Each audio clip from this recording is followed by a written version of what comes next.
A longtime senior official laid off by one of Wall Street's top financial firms is now suing, accusing the company of racial bias against black women.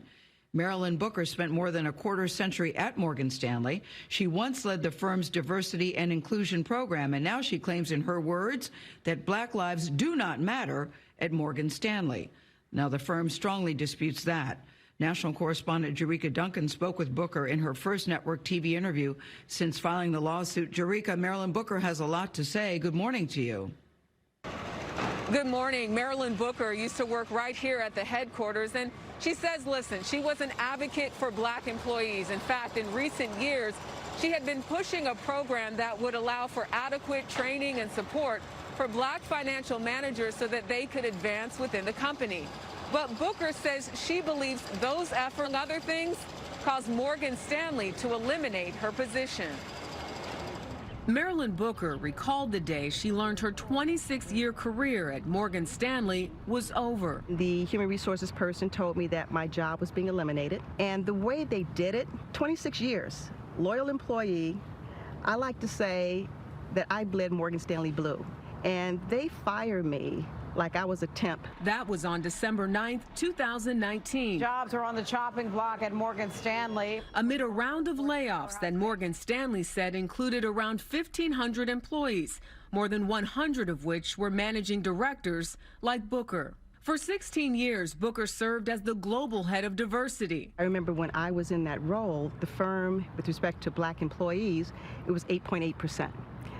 The last 10 years under James Gorman, that number is now 5.8%. What about you, Mr. Gorman? James Gorman took over as CEO in 2010, around the same time Booker was moved to the wealth management division. Morgan Stanley disputes Booker's claim and says the overall number of black employees at the company has increased in the last decade, going from 4.6% to 5.8%.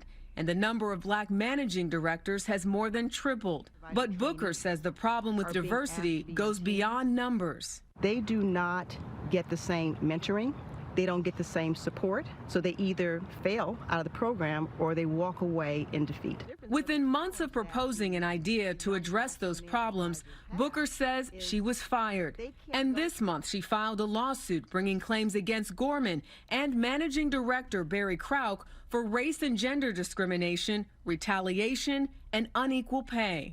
Booker's attorney, Jean Christensen. I believe we will be able to show that women at Morgan Stanley in various positions are underpaid compared to their male peers, but black female employees specifically are discriminated against even worse. Why do you think that is? Companies like Morgan Stanley have been getting away with this for years. Doing the right thing alone isn't compelling enough for most companies to... Martin Davidson has been advising major banks on diversity programs for over 15 years. I have a hard time thinking about anyone that has not dealt with this, to be honest with you. Sometimes dealing with these lawsuits and settling them for what seem like large amounts of money, for them is just a cost of doing business.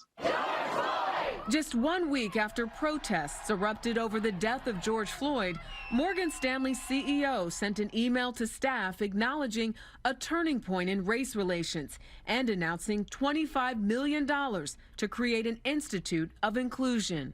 I wonder if this tragic thing had not happened with George Floyd, if all of these epiphanies would have taken place. What outcome are you hoping for? I am hopeful that CEOs will take a look at my case and then take a critical look at their organizations and ask themselves, is writing a check to the NAACP LDF enough? Is forming a committee enough? I want them to give people the freedom to speak freely about what the issues are. And lastly, I want them to give black people a safe space to be able to do that before they get to the point where they have to either leave the organization or they end up in court with the organization. Morgan Stanley tells CBS this morning that it strongly rejects the allegations in the lawsuit of discrimination and unequal pay. The company emphasized that its new Inclusion Institute is just one of many pieces of a broader and long-running standing to try and address diversity. In fact, they said they have 30 employees that are dedicated to tackling those specific issues. But Booker's attorney, meanwhile, says that since filing that lawsuit, she's received more than 10 calls from current and former employees with similar complaints as Booker. Tony? Boy, the whole thing calls to mind Melody Hobson's suggestion that if you want to change diversity numbers in corporate America, you've got to tie them to executive pay. Money talks there and elsewhere. Jericka, thank you very much.